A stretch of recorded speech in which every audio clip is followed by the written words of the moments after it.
Hey guys, welcome back to Swats Dudes. Currently, I'm going through a very busy schedule that I have no time for making tutorials. So bear with me for that, and I'll upload the look dev tutorial I promised as soon as I can. So meanwhile, let's talk about how to create a lighting portfolio and showreel to apply for a job. So lately, I've been helping people to apply on the lighting vacancy on my studio, and I found that most people doesn't know how to keep a good portfolio and reel. So here is my tips and suggestions on that. So this tutorial includes the mistakes that I saw on those reels and portfolios, and also some things that they were missing. So here we go. First, what is a portfolio? A portfolio is a collection of work samples that you can bring to an interview, send to a prospective employer, or even post online. They can provide evidence of work that you've done, illustrate your skills and abilities, show the quality of your work. It's your first impression. This is something they will first look into before looking at your resume to know who you are and what your skills are. So, why a portfolio is important? Portfolios are a great way to demonstrate the competencies you would list on a resume or talk about in an interview.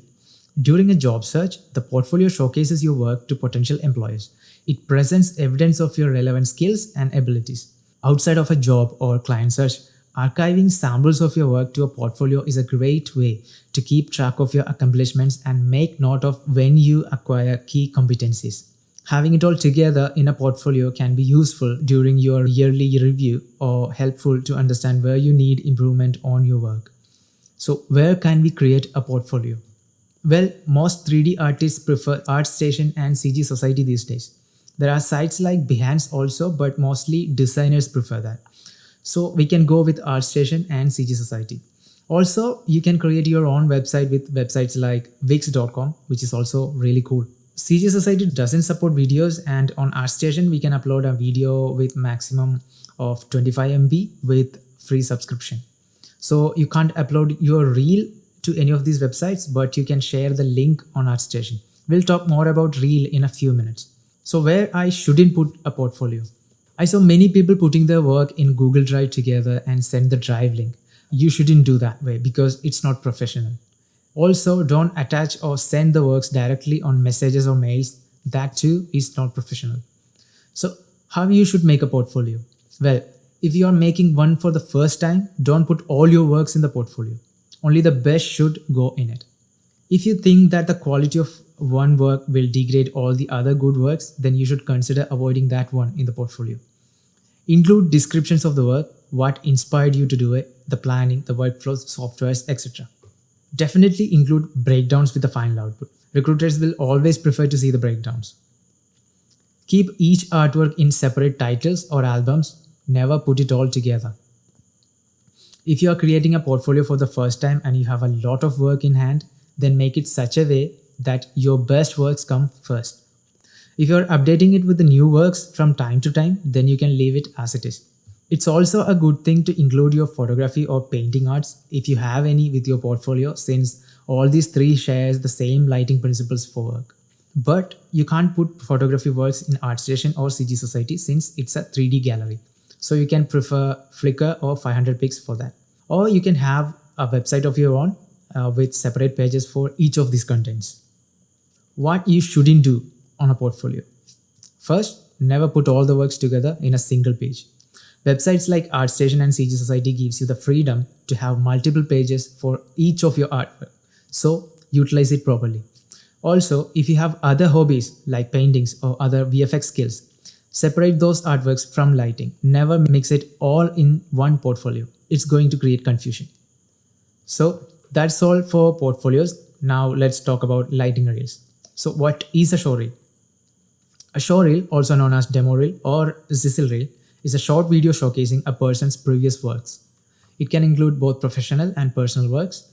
You can include pictures of your artwork if you want, not just videos. Now, how should I make a showreel? A lighting showreel must only contain works related to lighting. No one wants to see your other skills on a lighting reel, so keep works that are matching to the title. Let's say you are good at modeling. Keep a separate reel for it. Don't put it together with the lighting reel.